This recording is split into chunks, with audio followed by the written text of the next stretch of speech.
My name is Anu Kalianam. I am the clinical coordinator at the Hetrick Martin Institute. And my name is Marcus Phillips. I am a clinical social worker at the Hetrick Martin Institute. And today we are presenting on best practices in engaging LGBTQ youth of color in mental health services.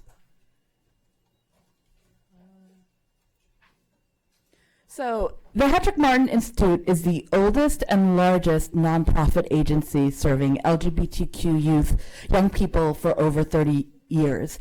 We have 2 locations, one in Manhattan and one in Newark, New Jersey. Hi to the Newark folks. Oh, you were supposed to do that. I messed that up. That's all right. You want to go ahead and do that? And we'll a little bit about our history. HMI was founded in 1979 by Damian Martin and Emery Hetrick. Dr. Emery Hetrick was a psychiatrist, and Dr. Damian Martin was a professor at NYU. They had heard of the heartbreaking story of a homeless 15-year-old boy who had been beaten and thrown out of his emergency shelter because he was gay. And they were so moved that they gathered a group of concerned adults and created what was then called the Institute for the Protection of Lesbian and Gay Youth, or IPLG, which is a lot of words. And they created this group in order to assist this group of youth who desperately needed support. And since then, we have grown and become the Hetrick Martin Institute in honor of Dr. Hetrick and Dr. Martin.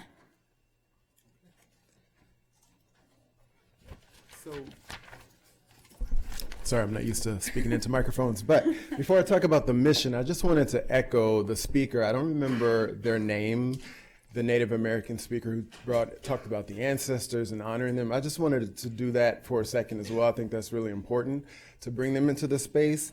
And as we share, we will also want to bring in the young people that we work with into the space. And we'll probably give some scenarios and talk about young people specifically that speak to what we're talking about. So I just wanted to bring those people into the space as well. So our mission is all young people, regardless of sexual orientation or identity, deserve a safe and supportive environment. And I'd like to say a little more about that because it's an inclusive environment. When we say LGBTQA, we're talking about allies as well. And I have to explain this to young people during intake sometimes. It's not just LGBTQ people, it's people who might be unsupported in their sexuality, whatever that is. And sometimes they need to, not need to, but they might seek a little bit more empowering support in that journey. And they're young, so we serve people 13 to 24, 12 to 24, up until their 25th birthday. And we recognize the needs of young people, like I said, wherever their sexuality might be, or their expression, their gender identity, what have you. We're gonna have to switch a couple times. Okay. Our youth population, we serve, as Marcus said, LGBTQ youth between the ages of 12 or 13 to 24. Generally, it's 13 to 24, but there have been times where we've had youth younger who need services and need support at age 12, and we will do our best to work with them or refer them to more appropriate services. 98% of the youth that we work with are of color, primarily African American and Latino. 80% are living at or below the poverty line. And our young people travel from over 200 zip codes to participate in HMI programs. And so while we have young people coming from New York City, all 5 boroughs, we have them coming from the tri-state area. We also have young people coming from other parts of the country who hear about our programming and want the safe space. And we've had definitely many instances where young people have just gotten off of buses and come right to HMI because they've heard that we can help them. And as we do for all of our youth, we do our best to serve them however they need. So a couple of the ways that we seek to do that work are through the various tracks that we employ at the Hetrick Martin Institute. The first one I'll go over is health and wellness. And I won't say too much in detail about each of those tracks, but we all on the team sort of multidisciplinary team working efforts to serve this community. Health and wellness being one example of services we offer are rapid HIV tests. We also connect young people to care outside, specifically to LGBTQ friendly, and I really stress that, organizations or hospitals or what have you that are supportive. We have an academic enrichment / job readiness team, which is really important. We'll talk more about that later. We have arts and culture, services to homeless youth and housing challenged youth, and counseling and clinical services. So the goal of this workshop today is to provide participants with strategies in successfully engaging LGBTQ youth of color in counseling and mental health services. By the end of our time together, participants will be able to increase their knowledge of intersectionality, systems of oppression, socioeconomic inequality, and the marginalization based on the intersectionality of culture, sexuality, gender identity and expression, race, ethnicity, religion, ability, socioeconomic status, and so on. Another objective is we will understand the impact of the above on LGBTQ youth of color. And in addition to that, we want to learn strategies for reducing stigma of mental health services and diagnosis, which is huge. We're learning that as we speak ourselves, and understand how to meet young people, a young person where they're at.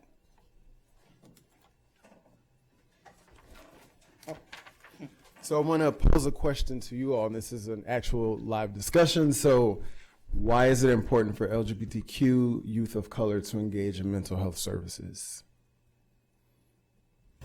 Feel free to shout out stuff. So isolation. Yep. Okay. Isolation. Trauma. Say that again. I'm sorry.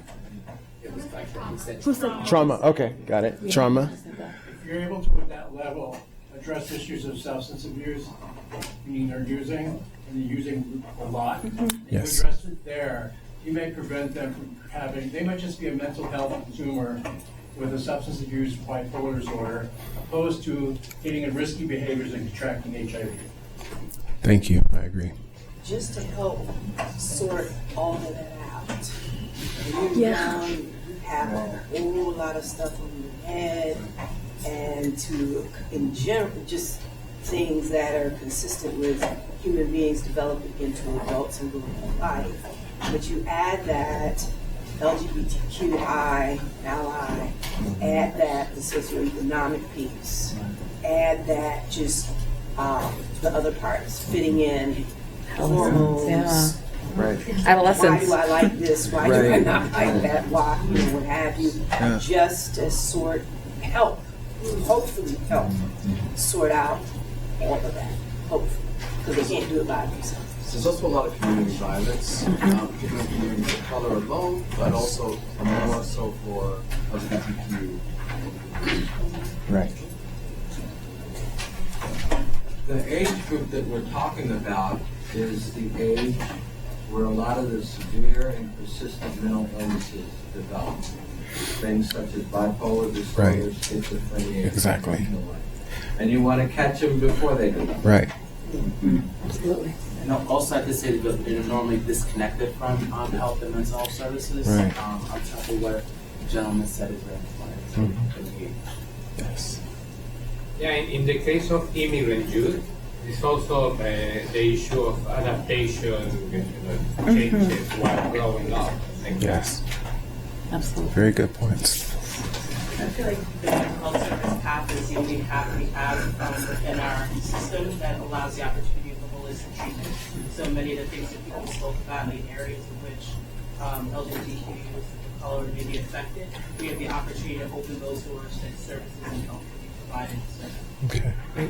And in a culture of perceived, well not perceived, but strength and perceived silence, and that's not so perceived either, but strength, silence creates more strength.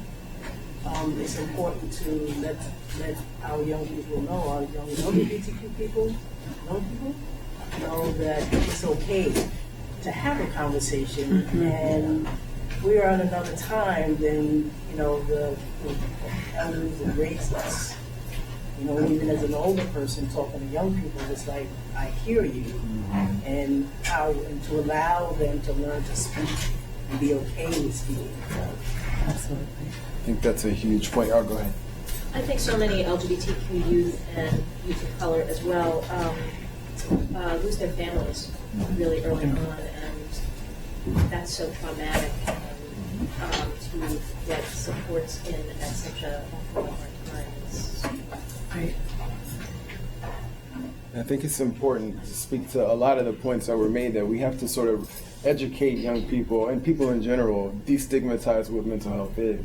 I've had clients, young people say, I don't want to do counseling. And then they say, oh, I've had young people say, I don't want to do counseling, but can I talk to you again next week? And I think that's adorable, not adorable. I think that's really important. So to have a conversation and just be really transparent and say, we can call it whatever we want to call it. We can not call it counseling, but we can chat. So, yeah. So some of the risk factors for LGBTQ youth in general. LGBTQ youth accepted by both parents, we put both in parentheses, accepted by parents or both parents, have lower rates of depression, anxiety, phobic anxiety, and other mental health problems than those youth rejected by both parents. The following are risk factors for LGBTQ youth in general and can be the result of rejection by family and or community. And it includes homelessness, parentification, negative peer relationships and bullying, lack of positive role models, low self-esteem, self-worth, depression, anxiety, suicidal ideation and attempts, systemic oppression, and pre-existing mental health conditions and cognitive issues. Okay, so we want to talk a little bit about statistics for LGBTQ youth of color. Okay, yes. Parentification. So, parentification is, thank you for the question. It is the idea that perhaps children, young people are being placed in situations where they have to be parenting themselves or parenting their children, their siblings, or sometimes parenting their parents at a time when developmentally they may not be ready to do so. And so if it kind of goes back to like attachment theory, if there's been neglect in the home and the child hasn't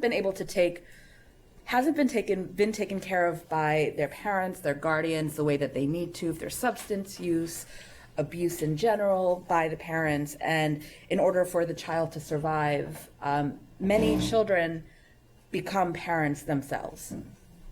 I didn't say any of that with the mic, I'm sorry. Does that answer the question?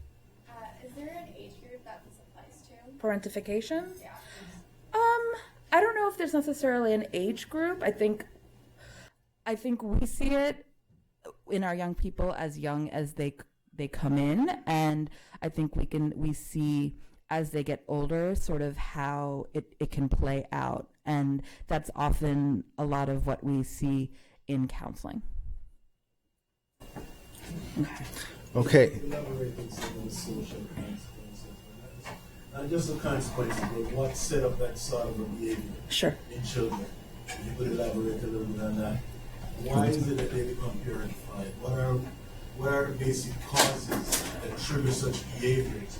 Why are they left to be parent themselves at a young age?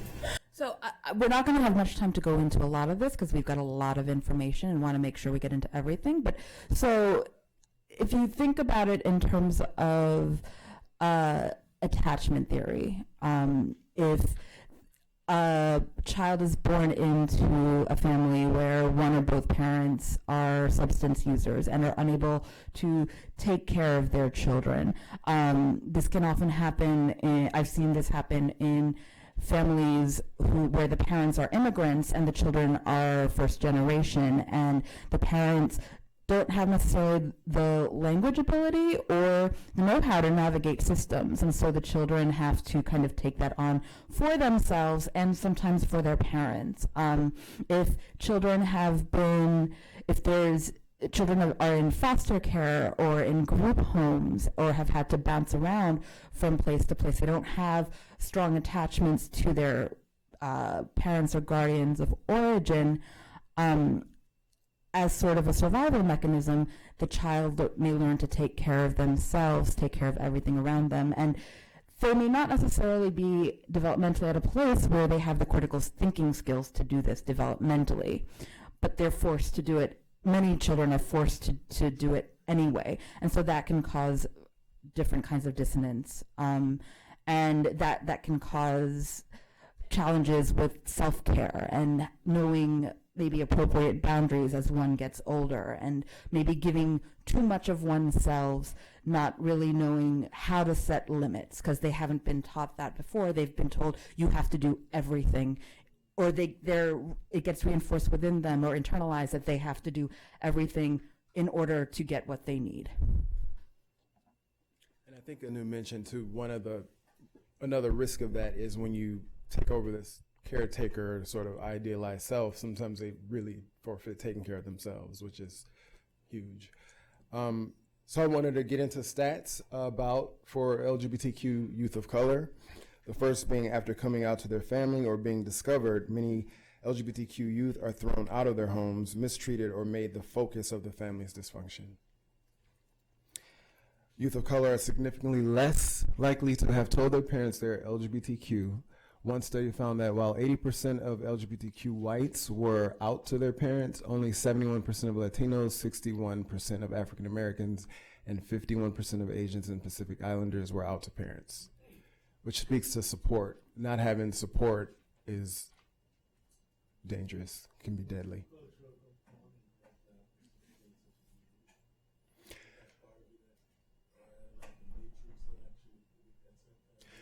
Well, yeah, you're speaking to systemic that sort of culture divides. Oh, no. Oh, yeah, I mean, we're going to speak about that, of course. That's going to come up.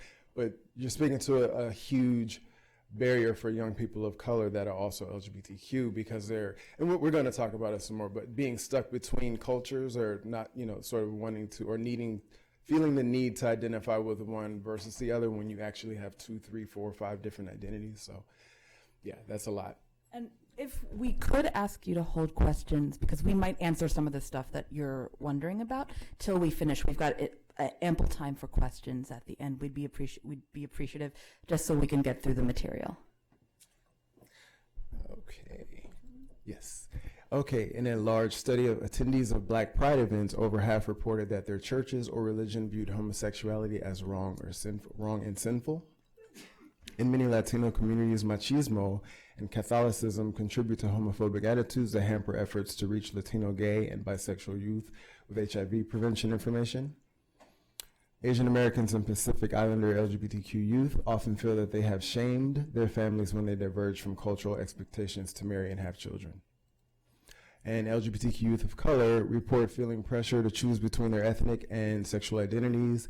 These youth are less likely to be involved in gay social and cultural activities than their white counterparts. And one that we didn't read, but we did put up there, one study found that African American same-sex attracted youth were more likely to have low self-esteem and experience suicidal thoughts than their counterparts of other ethnicities. African American same-sex attracted young men were also more likely to be depressed. So, what are the barriers to LGBTQ youth of color engaging in mental health services? Again, shout out some answers. Yep. Access to healthcare. Yep. What else? Culturally relevant. Yep. Family support. I heard two different. Fear. There was something before fear. Affordability. Minority stress. And then we heard something else. Mm-hmm. And trust. Yep. Any? A couple more. Denial of having mental health. Okay. Yeah. Not knowing the services Absolutely. Yes. Lack of mental health professionals that help the patient identify and go through the case. Absolutely. The quality of services, Okay. Yeah.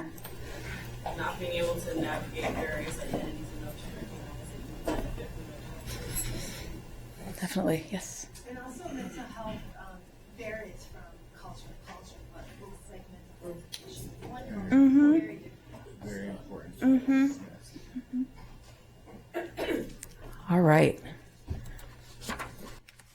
So before we talk about destigmatization and how to meet young people where they're at, I'm just going to go over just some of the theoretical foundations that we use at Hetrick Martin Institute, some of which are used in counseling, but many of which are used in all the tracks and also throughout the agency to really inform the work that we do. We use the biopsychosocial systems perspective, including family systems and the impact on child-adolescent development. We also come from a trauma-informed care perspective. We understand or work to understand the impact of abuse, neglect, educational, medical, physical, emotional, sexual, financial, etc., and the resilience of the youth. And we had a 4-part series for the entire agency on using a trauma-informed care perspective. So we really understand how trauma can impact our young people and why. And since it's something that administration and program staff, direct service staff have gone through this training, we've really infused it throughout to really understand where the young person is coming from. We also use strengths-based perspective and positive youth development, attachment theory, harm reduction theory, which is really important for meeting young people where they're at. And this can be for any kind of behavior, whether it's sex work, substance use, shoplifting, violence. We understand that our young people may have reasons for why they participate in the behaviors they do, and our goal is not to demonize them for their behaviors, but make sure that they're safe. And we also use adolescent development theory compounded by LGBTQ identities and the theories of intersectionality, theories of oppression, feminist theory, and queer theory. One thing I'd like to add to what Anu just talked about was the trauma-informed care. We also recognize as staff, much of whom we'll talk about the identity of the staff later, but a lot of the staff are people of color, LGBTQA, and we also recognize vicarious trauma and the traumas that we've experienced in our own lives, and we bring that to the table with care because we don't want to over-identify or assume anything. And we still deal with the young people individually, collectively, in different ways, but we recognize ourselves in that work. So how does HMI destigmatize mental health services? The first thing I would like to say, echoing something that someone said earlier, the psychiatrist, I can't think of his name, I'm sorry, but he said cultural humility. So you hear the term cultural competence a lot. I really love the term cultural humility, which speaks to identity and over-identification in several issues. So in that, creating a safe space, let's start with, Okay. Service providers should understand that it is not sufficient to address just the symptoms and/or syndromes related to trauma. Okay. We must employ a comprehensive approach that speaks to all aspects of an agency's operation. So I'd like to say a little bit about that. We hear phrases like, I don't think you can help me. Specifically, it can show up in a lot of ways. Sometimes there's a crisis moment or someone's been taken to pantry, and we might be aware of their situation or challenges that they're going through, and we might want to push a little or ask, and sometimes the response is, I don't think you can help me. So we have to honor that, and we know that a lot of that comes from trauma, it comes from oppression, it comes from systems that they've been dealing with. So we respect that, but the comprehensive approach is interesting because it's a milieu setting. There's so many different program teams, different people, we have social workers, we have healthcare, public health people, teachers, tutors, volunteers. So we really try to use that multidisciplinary team effort to sort of assess where they need the help and how they need it. It might look a little different from person to person. They might just need food. I mean, we all need food, but they might need food, but in dinner they might access counseling in a way that they might not have gotten elsewhere. Okay. Operate under the auspices of healing and recovery. Trauma is maintained and must be interrupted to promote safety and mend psychological ruptures. And again, speaking to what Anu said about non-judgmental stance. So when we use that harm reduction model, we're talking about sex work and substance use, drug abuse, what have you, sexual behaviors. We're really attempting to do that from a non-judgmental stance, which is also harm reduction. We want to avoid re-traumatization. Clients are the experts in their own experiences. Like I said before, just because I've had trauma does not mean that I know the level or the degree or their experience at all. Don't push a client to go where they don't want to go. Follow their lead. This is interesting because one part of my task is intakes. I do intakes quite a bit. Throughout the summer, I did them pretty much every day. So I see young people come in, they've never seen me before, and I have to really try to relate and get in there and be as sneaky in a way because I'm a counselor and I'm sort of pushing it, but I'm also offering it without pushing it. So I've seen it all. I've seen people come in and just lead with, I want counseling. I've seen people come in and say, like I said, I don't want counseling, but I want to talk to you again. I've seen everything in between. So recently I just had an intake with a young person who, it was a group intake. There was an intern with me, sort of shadowing me. And I think we probably made a mistake there because the young person was a little uncomfortable because we got into issues of depression and sexual assault and some real trauma history, and the young person really got annoyed with us, me primarily. I don't think it was directly me, but the point is I had to meet this person where they were and said, we can take a break, we can chat about this issue later. Like we offer counseling and all the services during the intake, but if they show signs of resistance, we sort of have to meet them where they are and maybe push it to another time and offer that as a possibility as well. So we challenge systemic oppression, creating spaces for clients to explore what systemic trauma is, offering alternatives to existing narratives, ideas. And we'll talk more about how that looks too. We also work to create trust and stability through our agency in all the services that we provide. And we do that by, one, maintaining appropriate boundaries. We let our young people know that we have a professional therapeutic relationship with them and why that's important. And, I think about stuff like social media and friending on Facebook, and I think that looks different for different disciplines within our team. As clinical staff, I'm not going to be Facebooking any of the young people at our agency, but someone who maybe does more event planning, that might be more suitable for them. And there are also limits in what that can look like as well. We address the possibility of outside communication and why it's important for that to be limited. Recognizing and addressing the differences in power. Speaking from a clinical perspective, that's definitely something that we talk about in session or in groups. And what does it mean for the young person who's receiving the services to be who they are, and what's going on with the power dynamic, for example, between myself and them, and what can we do to create a safe space where we can minimize the power dynamics, but also, if need be, work with them if it's going to be supportive for the young person. We are also clear about our role as a provider, and we ensure that it's respected. It's very important for us to honor confidentiality, and we do that constantly. Upon intake, that's one of the first things we talk about. We reassure confidentiality, and we let clients know under what circumstances that may be compromised. Mandated reporting, suicidal ideation, homicidal ideation.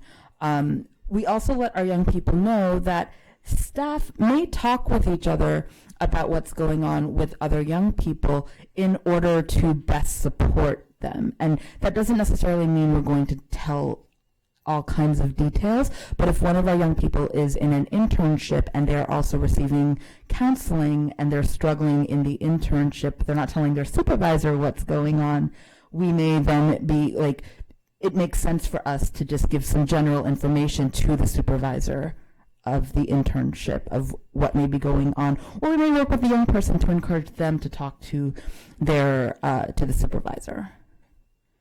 We also honor clarity, consistency, and predictability, and this is really important for our young people who haven't had that through their lifetime. It's important to be clear, concise, and predictable, and it can translate into stability for clients who are always grappling with uncertainty or instability. We may have young people who are homeless or marginally housed, and housing stability can impact so many other aspects, from sleep deprivation to getting to work to keeping a job. So if we really do our best to try to have programs consistently at specific times, to adhere to a schedule, and if things are going to change, we do our best to let our young people know as soon as possible. Okay, so I'd like to talk a little bit about intake and engagement.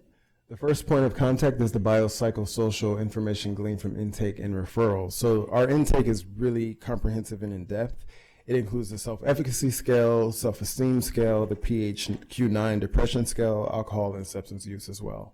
A little bit about that, of course, they're going to be non-answers, or they'll just circle 000 or not answer it at all. And we pay attention to that, because we know that sometimes they're going to say a lot in the intake and nothing in the session, or vice versa, or the opposite of that. So there's a mix between that. So we don't just look at the paper, we look at the person and really try to have a conversation. We do group intakes, and what I do generally, if there's a lot of red flags in one, we'll pull that person aside and say, let's talk about some of these issues that I didn't want to bring up in the group. So we want to honor their personal safety, their confidentiality. Focus on how the youth identifies themselves and preferred gender pronouns. So this is huge for HMI. On the first page, it is personal information, but we ask them, there's a line that says name, and I think legal name, or maybe it says legal name and then preferred name.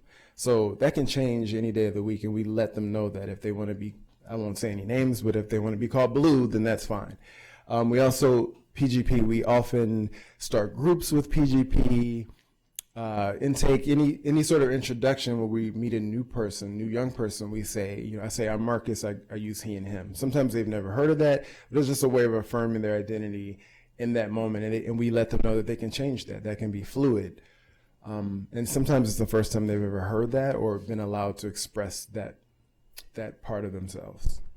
It is imperative to think about the youth's safety with regards to housing situation, issues of abuse and neglect in the house, safety to be out at home, whatever that means, and is it safe to work with parents, et cetera.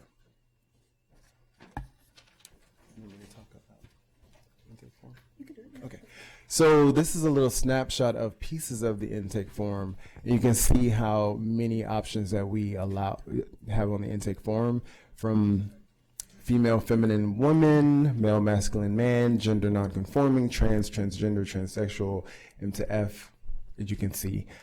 Also with preferred gender pronoun, we have she, his, hers, he, him, his, they, them, theirs, Z, her and hers, or their name. And we see that affirmed with the young people often. So this is gathering information in an affirming way. Okay, this is a continuation of acknowledging and affirming their identities. We let them know that they don't have to answer this question, and sometimes they don't. Sometimes they're really proud to and they want to talk about it, which I think is really healthy and great from a clinical perspective. it gets talked about. I've had young people who are not identifying as anything, and they will talk about it. They'll actually ask, what does LGBTQ mean? And I'll explain it to them. But also we acknowledge that some people are there, they're young, not to infantilize them, but sometimes they don't know what their identity is, and they're open to exploring that. So we allow for that too. So they can circle one of these if they feel like, if they so choose. Let's see, continue. Okay, so more about the intake. We do ask questions about housing, immediate needs, and safety. That's a tricky one too. It's a personal question. I use relational approach when I ask these questions. I say, I know you don't know me, but you circled here that you've had to sort of fend for yourself or find housing 10 times in the last 3 months. Let's talk about that. And I explained that we have a housing team that I can refer them to, but we can also unpack what that means for them right there in the moment. A lot of our youth, I don't have a statistic right now, but a lot of our youth are housing challenged or homeless. Which one is it? Just click it. Oh, cool. We ask about health issues. Like I said, we do HIV testing, but this is an opportunity for them to talk about health issues that they might not have had the access or the ability to talk about before. I talk about the limits of HMI and, our partnerships with Callan Lord and other health-based organizations, but it's a great opportunity for them to talk about something that they might be dealing with or afraid to address. We ask about history of mental health issues, diagnoses, and hospitalization. This is really huge because there's a lot of history that comes up in the intake it makes the intake a really challenging hour for them. A lot of them have been, I shouldn't say a lot of them, there have been, I'm thinking of an intake that has become a client of mine recently who has been hospitalized quite a few times for suicide attempts. One thing about this young person is that she is a person of color and she identifies as pansexual. So one thing that's really challenging for her is to go to a hospital in an emergency situation or otherwise and sort of be disregarded, or she's not affirmed for her identity. In fact, she's questioned about her identity. She had a mental health professional, I'm not sure who or what their title was, but they said, are you depressed because you're pansexual? What does that even mean? This was her experience. So she was really hungry for someone who could just start the ball rolling from a fresh start without questioning her identity. Assess current levels of suicidal ideation and depression through assessment tools.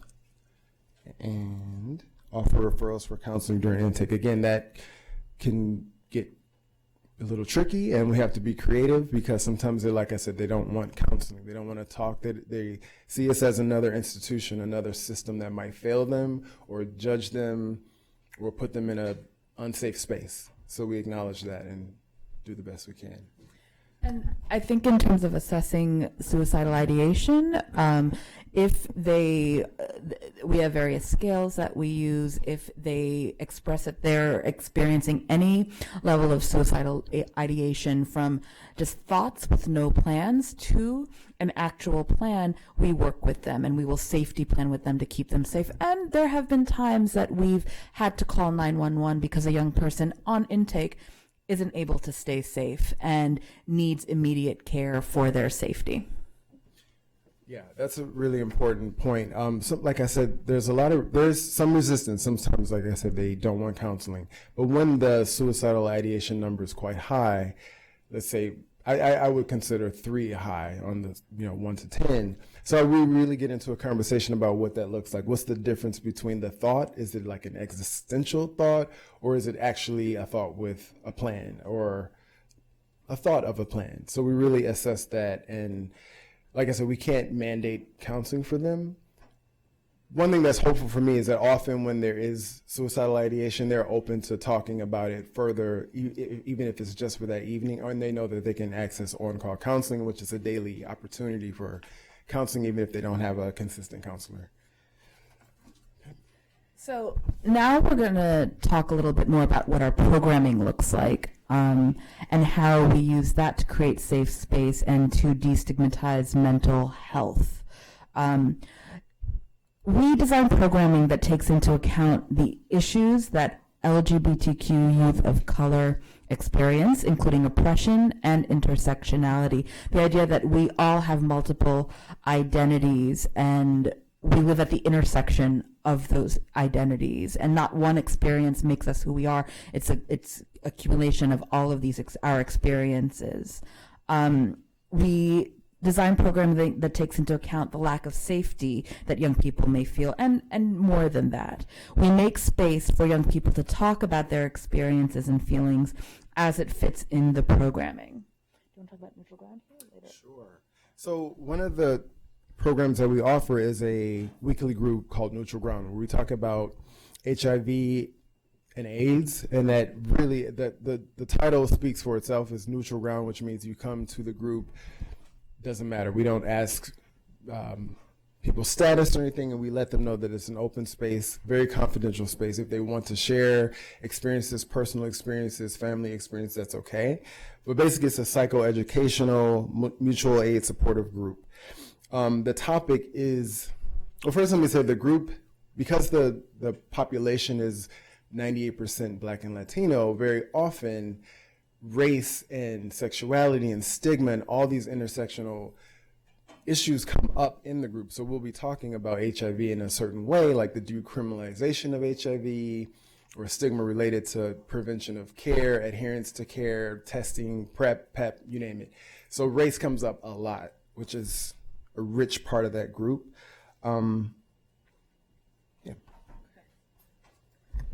We create programming based on what youth want or need at the time, and we do not set restrictions or expectations on what programming young people can access unless they have challenges being in general programming or on a cool down, and we allow them to have agency within the structure. And so when I say challenges, there are some young, like we have several very low threshold programming.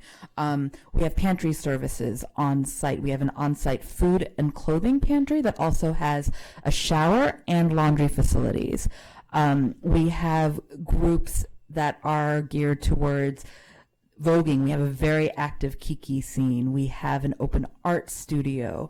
We also then have lower threshold groups like Neutral Ground, where we go deeper in discussion, and some of our youth may not be appropriate for the lower threshold groups, meaning whatever their experiences are keeping them in a place where it's difficult for them to engage. And sometimes they're aware of that and they say, I don't want to do this, this isn't going to work for me. And sometimes we need to work with them to find other options for them. And it's important to know that just because a young person may not be the right fit for a certain level of programming doesn't mean that they're always going to be like that. And we make sure that we check in with them consistently to see where they're at and if at some point they may be ready for a certain group or level of programming.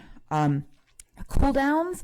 So sometimes while we use a harm reduction model, there are moments that a young person's behavior may compromise the safety of the space or other young people or themselves. And in those moments, usually having to do with violence or threats of violence, young people may get what we call a cool down, meaning they have to take some time from the space. During that time, though, they can access counseling or be connected with a counselor.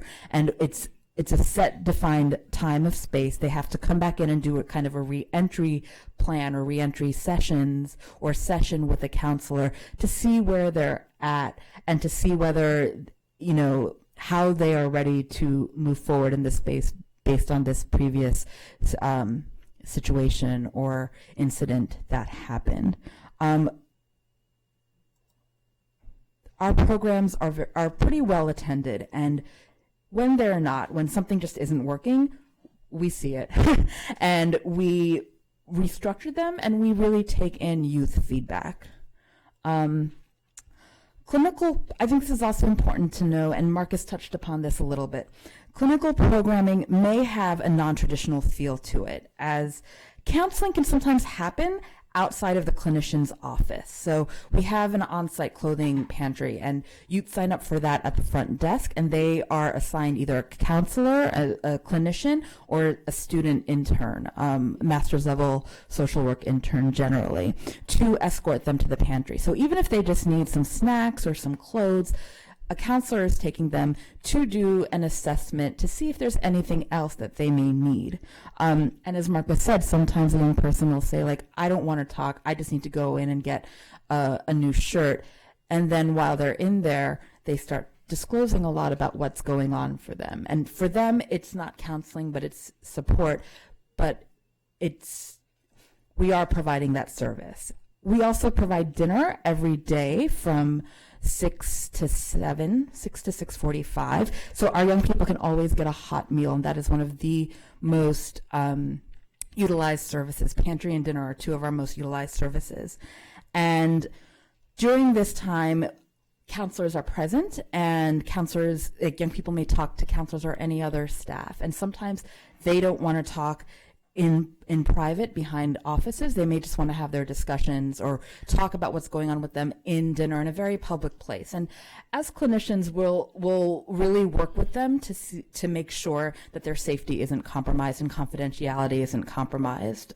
Some of our young people may have lower thresholds of boundaries and may not be aware that maybe this isn't the safest place to talk about whatever's going on for them. And we do our best to kind of work with them to get them to a place where they can talk about it. And sometimes that works and sometimes it doesn't. It really depends on where the young person is at.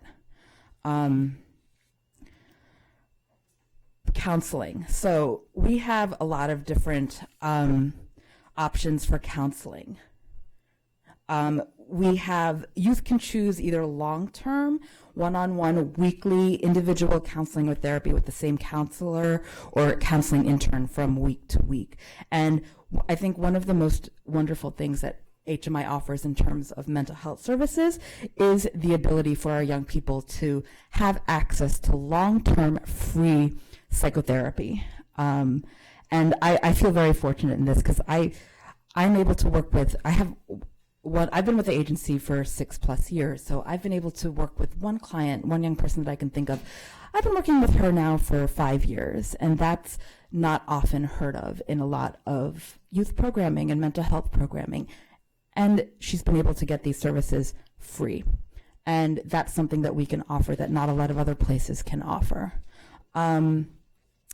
We also provide on-call counseling, as Marcus spoke about. This is basically where a young person may not want regular counseling, but they are having a rough day, they need extra support, maybe they're in crisis, and they can sign up at the front desk to talk to a counselor for a 30-minute session. And the youth may not meet with the same counselor each session. At the same time, if a young person doesn't want weekly counseling, but finds that they're comfortable with the same young person, with the same counselor or intern, we've seen young people go for on-call counseling on a weekly basis asking for that same person. So we figure it out for them, and we follow their lead. Again, if they're not calling it counseling or therapy, then we're not going to call it that either. And as I said earlier, when youth are on cool down, they can access counseling outside of program hours and outside of our program location.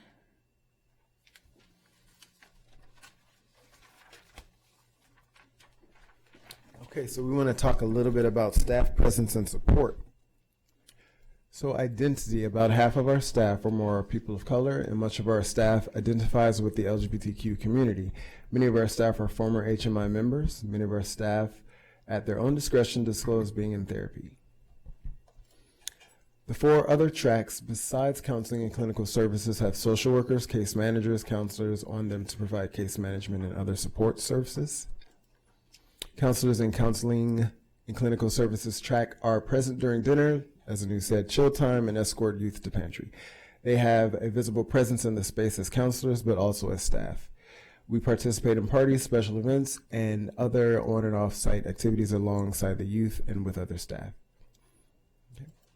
I just wanted to say a note about discipline. She talked about cool downs. the counseling staff do not issue disciplinary action. We might have a conversation with a young person. I'm thinking of a young person who comes to the group I co-facilitate, and he might need a little cool down from the group, but we're going to be very careful to not, it's not a disciplinary action. It's more of the group is asking for respect, and we want you to, in the group, we acknowledge you, we love you in the group, but we need to see if you can work on some skills that permit the group to work a little better.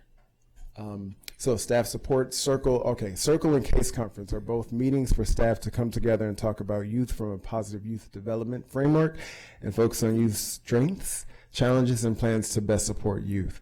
These allow for staff to be on the same page and working with youth. Supervision allows for staff to work together through their over-identification, counter-transference, and transference of young people to them. Can you talk a little bit about what Circle looks like? Yeah, so Circle is a daily meeting. It's about a half an hour to 45 minutes where we collectively talk about youth and events and programming that's happening in the space to support them. So on a daily basis, we might have, hopefully no issues, but sometimes they come up. Let me just start with the PYDs, because that's where we start, which is the positive youth development. That could be someone got a job, or someone got more permanent housing, or a young person helped another young person do something.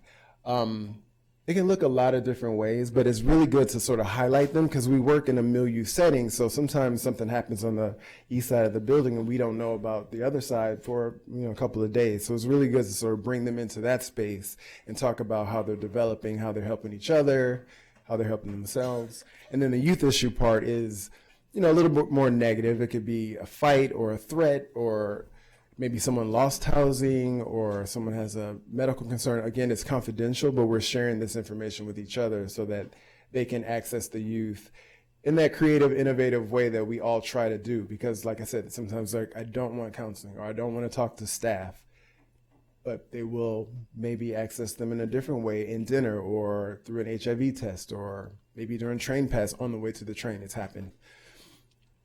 Okay.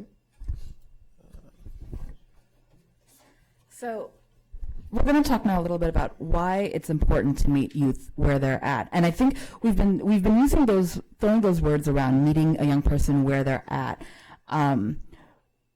What do you all think that means?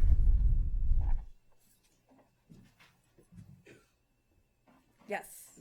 Something we talk, I'm a student, so something we talk about in our resident advisor training is to blossom where you're planted. And so basically to take everything that they are in that moment and use it, I guess, to your advantage to further help that, facilitate potential.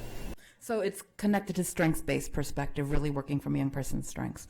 What else? What else do you think that might be? That working starting where a young person is at, or meeting them where they're at. What else could that look like? Oh, thank you. I think the way I see it is just to treat them as a unique individual versus just taking a standard approach to them. Mm-hmm. Definitely. I think that's a great point. All of our young people are unique and have their own identities and experiences, and we treat each person as an individual. 2 hands back up there.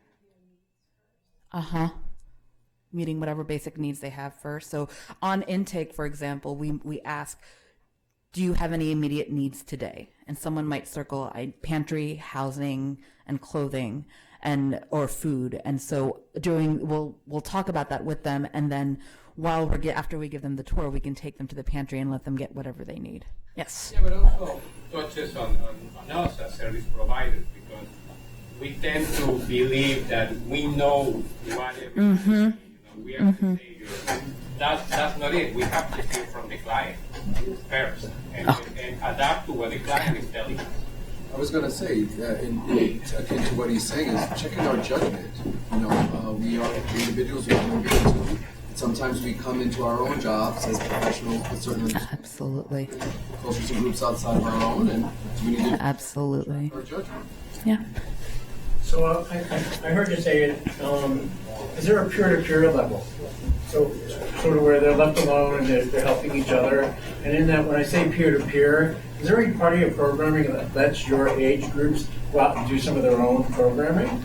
So for instance, Rainbow Heights has where they put together and the youth put together what they want to program. And one of the programs is called Pitch and Stitch. Well, what is it? It's a bunch of young people sitting around who might be drag queens, and they're talking about pitch and stitch, the pitching and the stitching. And so that's a program that they program. Absolutely. We really, so as I'm sure many of us in agencies, there's grant-based funding and programs we have to run in order to stay afloat, and then we also really keep in mind what our young people want and what it can look like. And we also have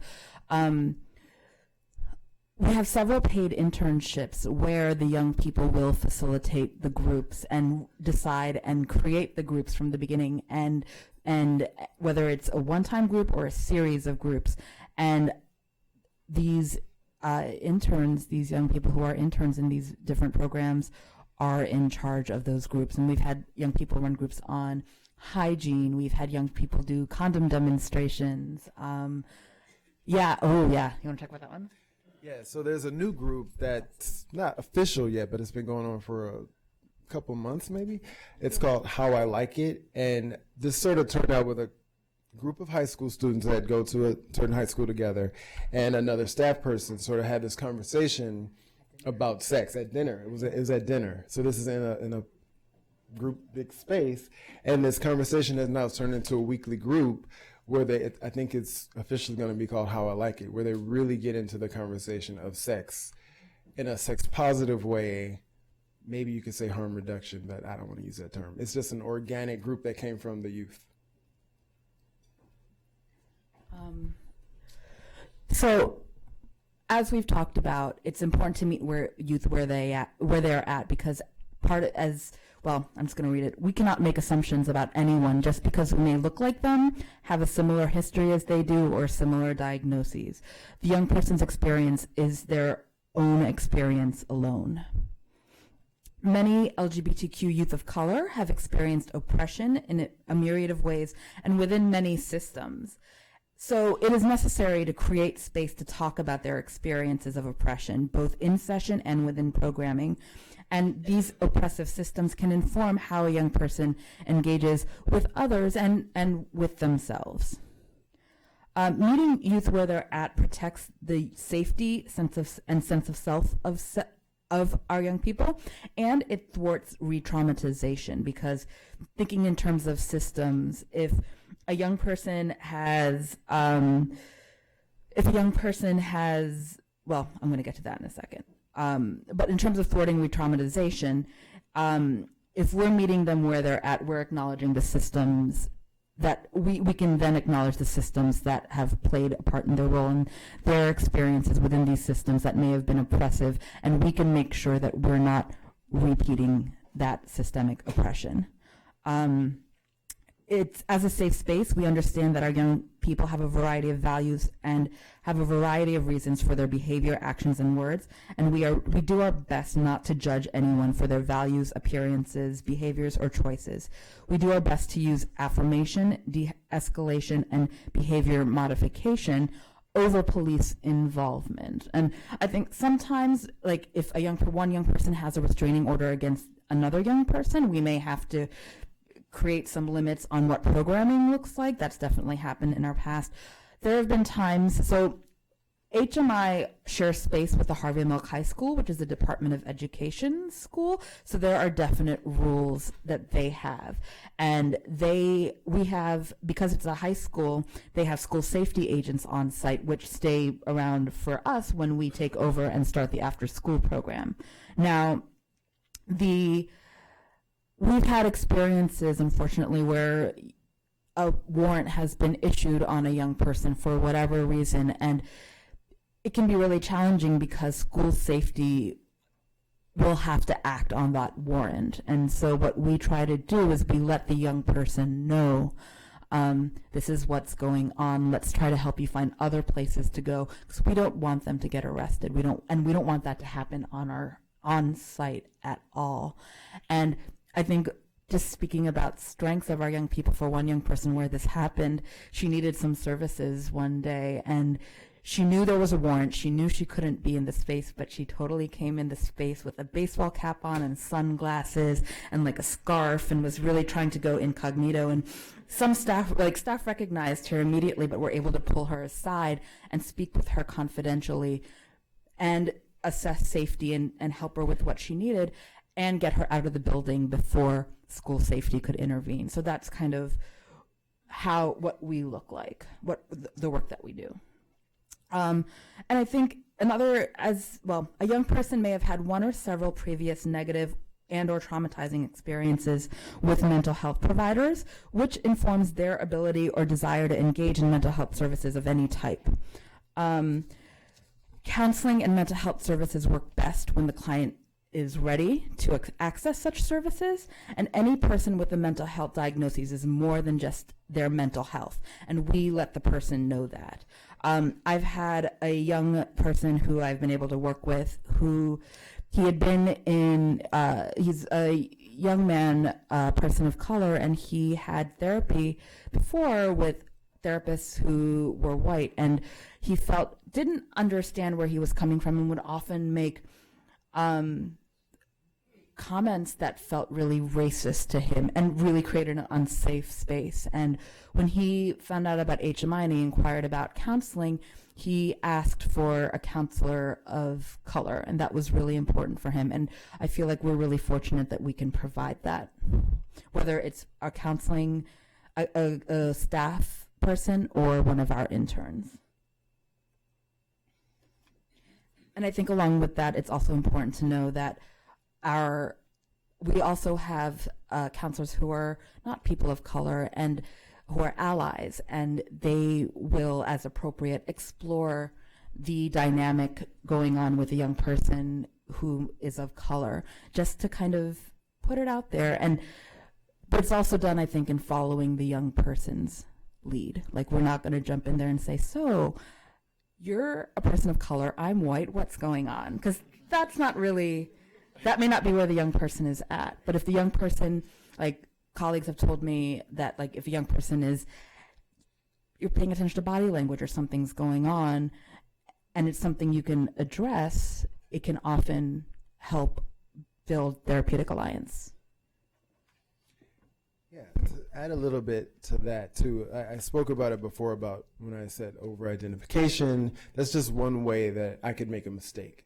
So I have to acknowledge that my complexion is a factor in the room. It's come up. I had a young person ask me, can I ask you a question? I thought, oh God, what's going to happen? I said, sure. And she said, what do you identify as? It's kind of like Precious, the movie. Like, are you black or something? It's like, yeah, I actually identify as black. And I don't know what her reaction was, but I feel that as a darker skinned black person, I think it was important for me to say that. And that is how I identify. I didn't do it for her, but you see what I'm saying? That the dynamics in the black culture is huge. I mean, from personal experience, I could write a book on that alone. I'm sure there are books already written.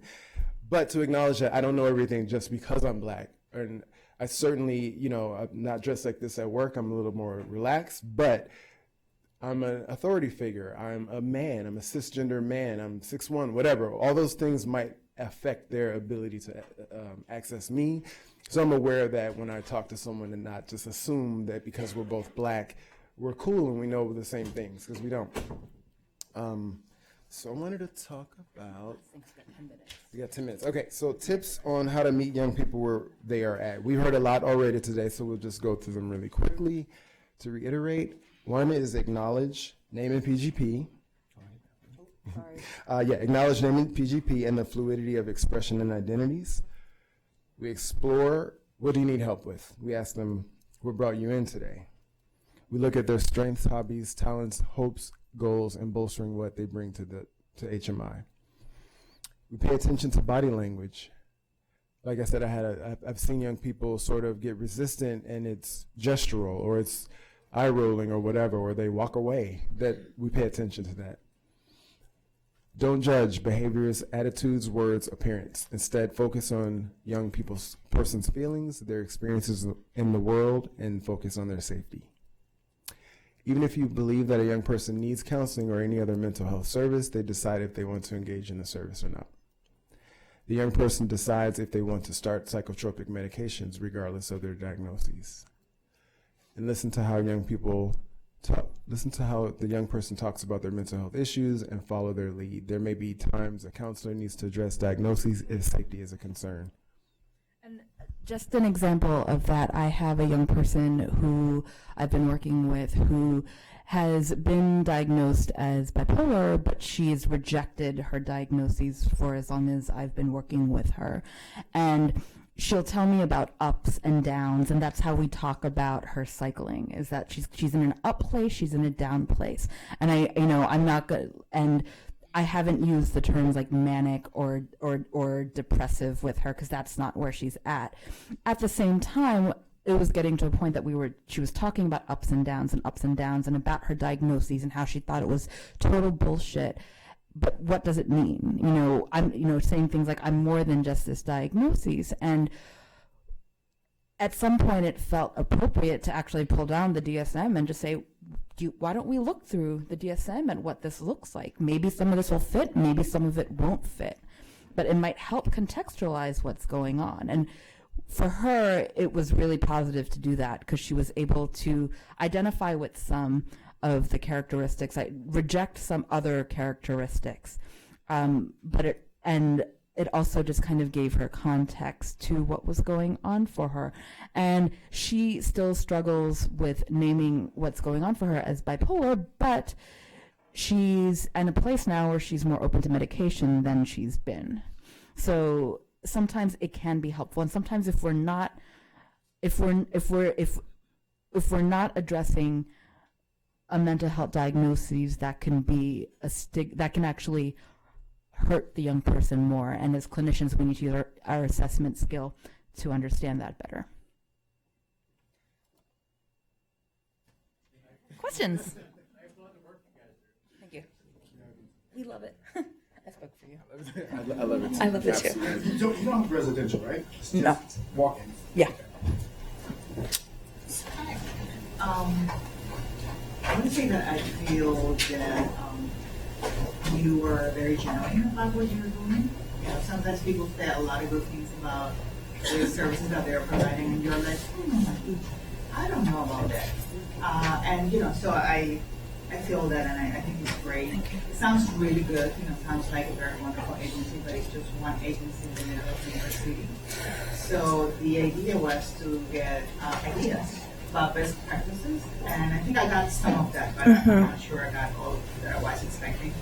And so my specific question after that comment is, how did you challenge the system of oppression?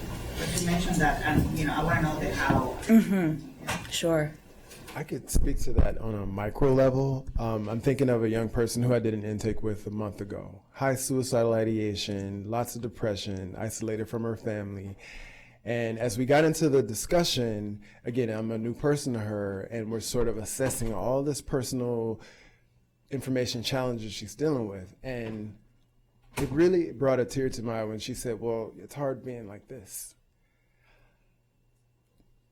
So we're talking about system of oppression in a room with me and one young Black person who is really struggling with how to deal with being queer, isolated from her family, because, in her words, because they're Christian, because they don't want to acknowledge mental health as an issue. They want to say, pray on it, and she doesn't pray. She's a queer activist New York girl, now from Virginia. That may be too much information, but the point is, she wanted to talk about it. And so we're talking about the system of oppression, and I took a moment and said, you know what, that's a struggle for me too.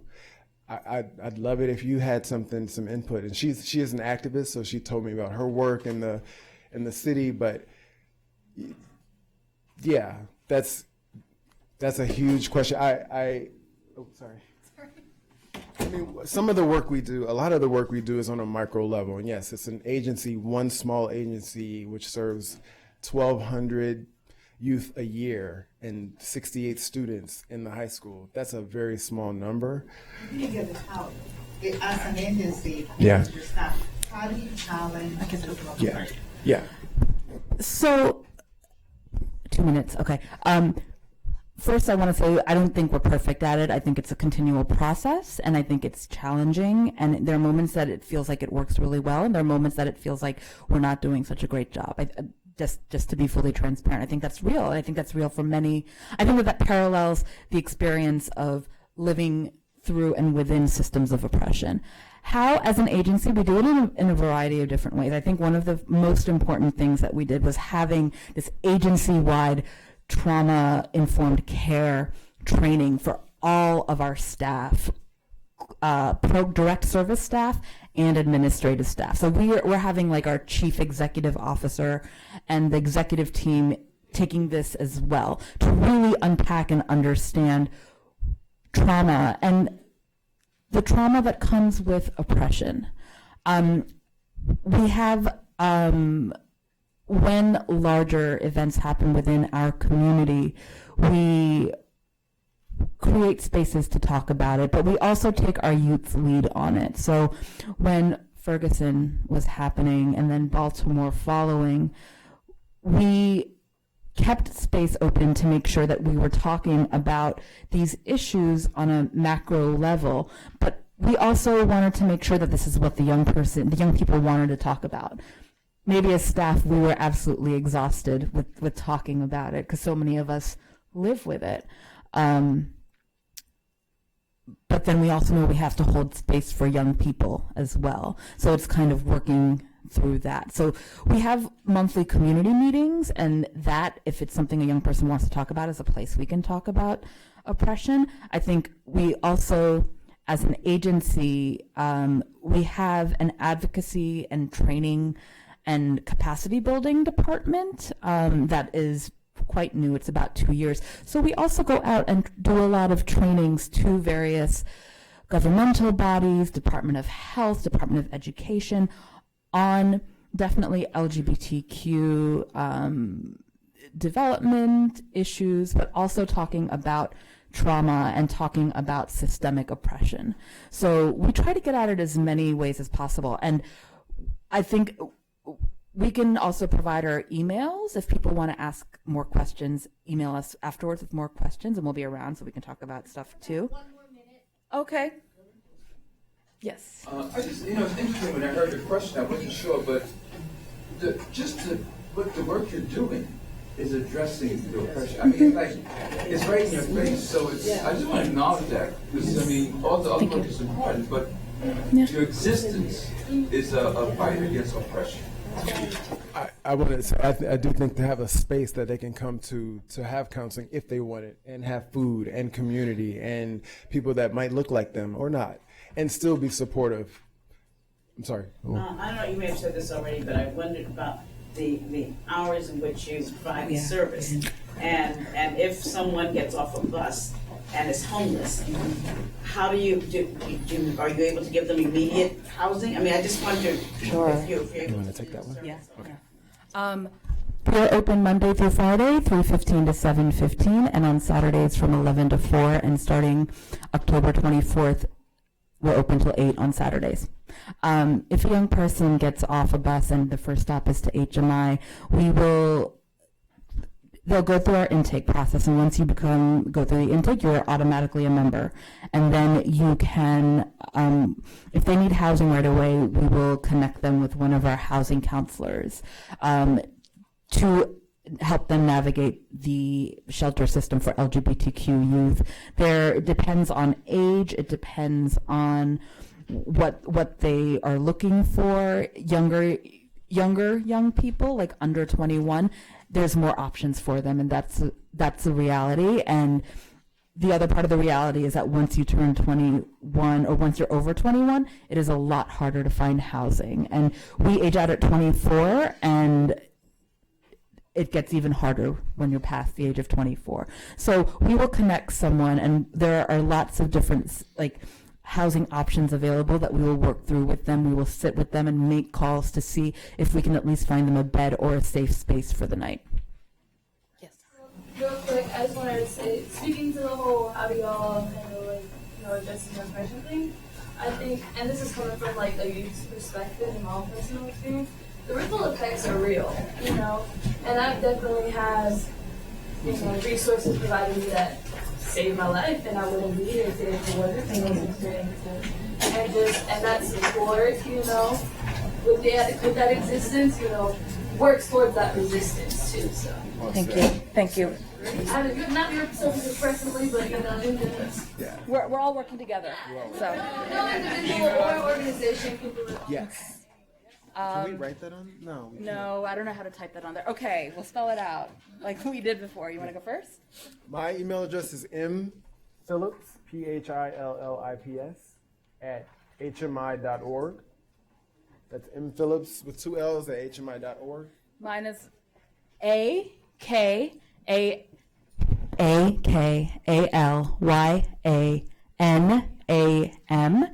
@hmi.org.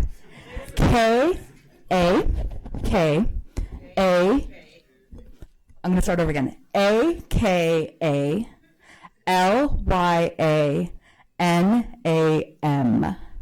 @hmi.org, and our website is www.hmi.org. And we'll be around, so if anyone has any questions, you can talk to either of us. Thank you all so much.